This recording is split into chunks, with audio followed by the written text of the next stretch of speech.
go. 2-star 1 at level. That's not going to be good. Well, I worked at a retail place. I worked in the receiving area of a retail store, and there was a group of us, and there was a guy named Francis who easily got on everybody's nerves. But oh, come on, no, come on, and so I shouldn't use his name since I pranked him so hard. He's probably still embarrassed. But I've already said Francis, so it's too late. So Francis, he got on everybody's nerves very easily, and I liked him. I thought he was a pretty good guy. I didn't really have a problem with him. You know, he worked. His father also worked in that same receiving area, and this one day we're all coming back from lunch, and one of the guys that we work with, he said, "Oh, have you talked to Francis?" And I said, "No, not yet." He said, "Oh, he's being really annoying." I was like, "Oh, what? Why? What happened?" He said, "Well, Francis found a $20 bill in the ATM machine, and he won't be quiet about it. He just keeps telling everybody, 'Oh, I found $20. I found $20. Did you hear? I found $20.' You know, I didn't talk to him, so I didn't experience this kind of annoying behavior yet. But I thought it'd be pretty funny to pull a prank on him. And I was trying to think up a good way, and I was kind of trailing behind the rest of the group.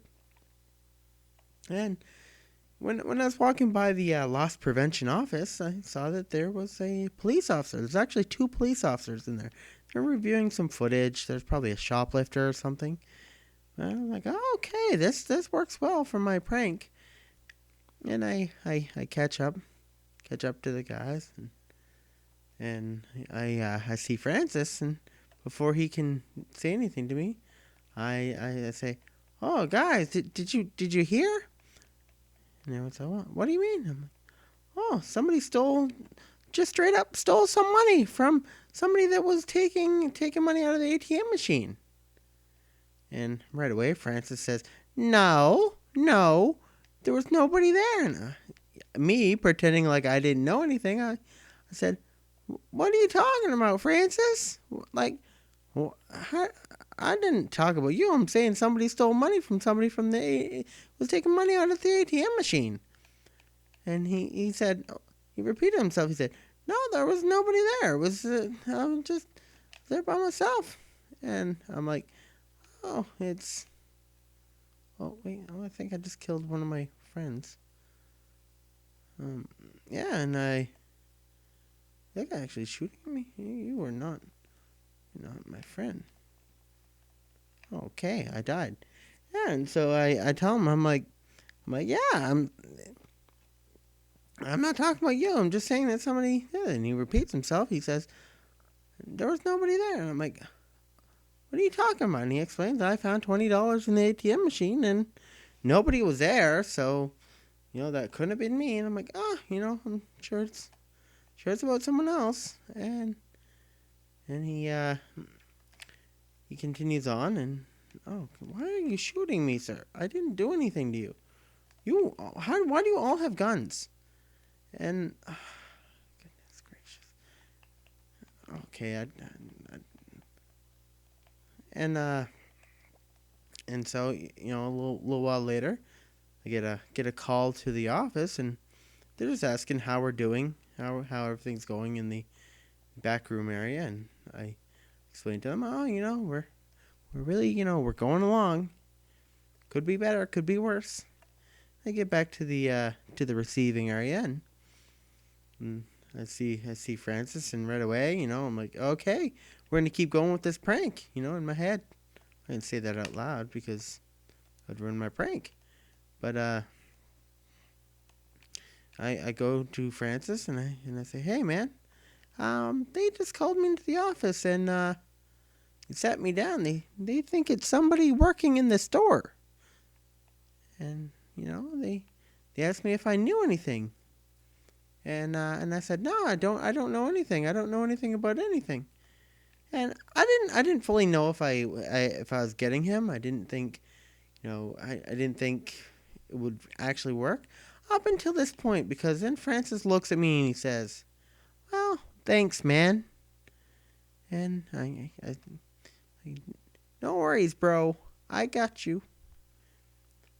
Now I'm very satisfied with myself about this, and the we passed by the police a couple more times, and I give Francis a look like, hopefully everything's okay. And we go through the whole night, and I'm laughing to myself. Nobody's really in on this joke except for me, just because I think it's funny. And so the next day, uh, Francis's father comes in. I've already forgotten about the prank that happened the day before.